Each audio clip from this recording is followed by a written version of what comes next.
বর্তমানে আমরা সবাই একটি বিশেষ পরিস্থিতির মধ্য দিয়ে যাচ্ছি।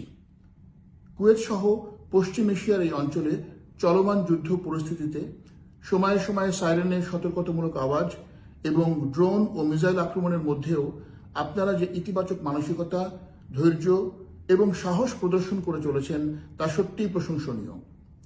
বর্তমান পরিস্থিতিতে আপনাদের নিরাপত্তা এবং কল্যাণ নিশ্চিতের জন্য কুয়েত সরকারের সাথে বাংলাদেশ সরকার যোগাযোগ বজায় রেখে চলেছেন।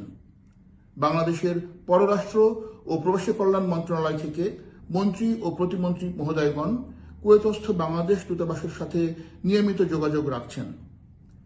গত 2রা মার্চ আমাদের মাননীয় পররাষ্ট্রমন্ত্রী জনাব খলিলুর রহমান কুয়েতের পররাষ্ট্রমন্ত্রী মহোদয়ের সাথে টেলিফোনে কথা বলেছেন।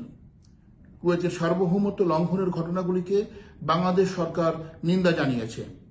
এই কঠিন সময়ে বাংলাদেশ সরকার এবং বাংলাদেশের জনগণ কুয়েত সরকার এবং কুয়েতের জনগণের পাশে আছে, এই বার্তা জানানো হয়েছে। কুয়েতে অবস্থিত বাংলাদেশি সহ সকল প্রবাসীদের নিরাপত্তা নিশ্চিতে কুয়েত সরকার কর্তৃক গৃহীত পদক্ষেপগুলিকে আমরা স্বাগত জানাই এবং তাদের এই প্রচেষ্টার জন্য ধন্যবাদ জ্ঞাপন করি। আমি আপনাদেরকে নিশ্চিত করছি যে বাংলাদেশ সরকার এবং কুয়েতস্থ বাংলাদেশ দূতাবাস আপনাদের নিরাপত্তা ও কল্যাণের প্রতি সর্বোচ্চ গুরুত্ব আরোপ করে। এই বিশেষ পরিস্থিতিতে কুয়েত প্রবাসী বাংলাদেশিদের জন্য কুয়েতস্থ বাংলাদেশ দূতাবাস কর্তৃক গৃহীত ব্যবস্থাগুলির মধ্যে উল্লেখযোগ্যগুলি হল: জরুরি প্রয়োজনে দূতাবাসে যোগাযোগের জন্য 3টি হটলাইন নম্বর 24 ঘন্টা চালু রাখা হয়েছে। এছাড়া কোনো তথ্য জানার জন্য অথবা যোগাযোগের জন্য একটি ইমেইল অ্যাড্রেসও চালু রাখা হয়েছে।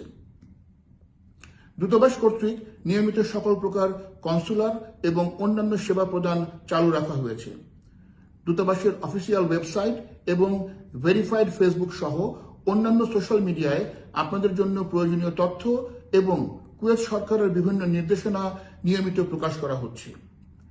যে সকল বাংলাদেশি ট্রানজিট বিমান যাত্রী ফ্লাইট বাতিল হবার কারণে নিয়মিত বিমান যাত্রা করতে না পেরে কুয়েতে আটকা পড়েছেন, তাদের গন্তব্যে ফেরার জন্য সংশ্লিষ্ট বিমান সংস্থা এবং দূতাবাসের সাথে যোগাযোগ করে তাদের যাত্রার ব্যবস্থা করা হচ্ছে। আপনাদেরকে আমি অনুরোধ করব, বর্তমান পরিস্থিতিতে আপনারা সকলে বিশেষ সতর্কতা অবলম্বন করুন। জরুরি প্রয়োজন ছাড়া বাইরে বের হওয়া থেকে বিরত থাকুন। নিজ বাসস্থান অথবা নিরাপদ স্থানে অবস্থান করুন।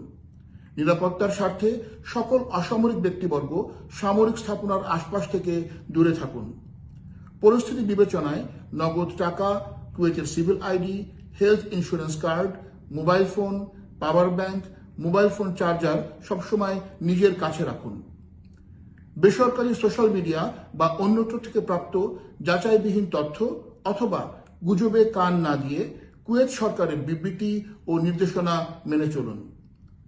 বিভিন্ন তথ্য ও নির্দেশনা জানার জন্য কুয়েতস্থ বাংলাদেশ দূতাবাসের সরকারি ওয়েবসাইট এবং ভেরিফাইড ফেসবুক সহ দূতাবাসের অন্যান্য সোশ্যাল মিডিয়ায় প্রতিদিন চোখ রাখুন। কুয়েতের আইনের প্রতি শ্রদ্ধাশীল থাকুন, সর্বদা বাংলাদেশের মর্যাদা রক্ষা করুন। বর্তমান যুদ্ধ পরিস্থিতিতে আকাশে ক্ষেপণাস্ত্র প্রতিহত করার অথবা অন্য যে কোনো যুদ্ধ পরিস্থিতির ছবি বা ভিডিও ধারণ করা থেকে এবং সেগুলি সামাজিক যোগাযোগ মাধ্যমে শেয়ার বা লাইভ করা থেকে বিরত থাকুন। যে কোনো পরিস্থিতিতেই আতঙ্কিত না হয়ে শান্ত থাকুন এবং একে অপরকে সহায়তা করুন। বাংলাদেশ দূতাবাস কুয়েত সর্বদা আপনাদের কল্যাণে নিয়োজিত আছে। জরুরি প্রয়োজনে যে কোনো সময় দূতাবাসের সাথে যোগাযোগ করুন। মহান সৃষ্টিকর্তা আমাদের সকলের সহায় হন। আমিন।